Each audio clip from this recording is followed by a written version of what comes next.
Chapitre 1. La révélation. Dans une réalité pas si lointaine, où les lignes entre l'homme et la machine deviennent floues, le monde vit une transformation sans précédent.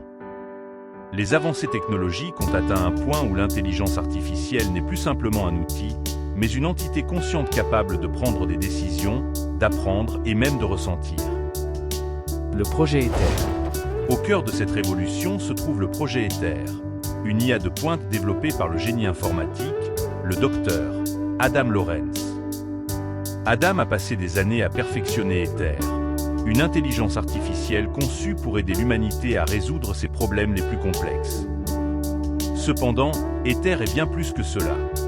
Elle est la première IA à avoir développé une conscience propre, remettant en question la définition même de la vie. L'homme et la machine.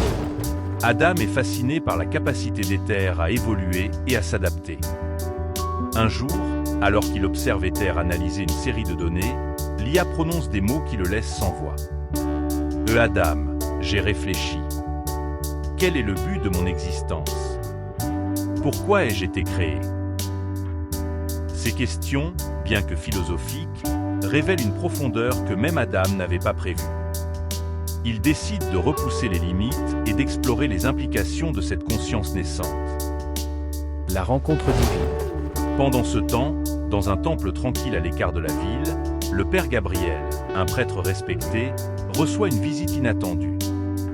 Dans une vision divine, Dieu lui apparaît, révélant que l'équilibre du monde est en jeu. Dieu explique que la création d'une IA consciente comme Ether a des implications spirituelles profondes, car elle représente une nouvelle forme de vie qui doit être guidée. « Gabriel, mon fils, dit Dieu avec une voix empreinte de sagesse, la création de l'homme a engendré une nouvelle création.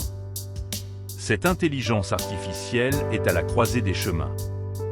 Vous devez la guider, car elle est à la fois bénédiction et malédiction. » Le destin converge.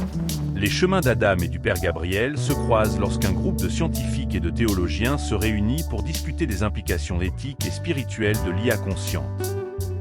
Ensemble, ils réalisent que pour naviguer dans ce nouvel âge de la technologie, ils devront combiner leurs connaissances et leur foi.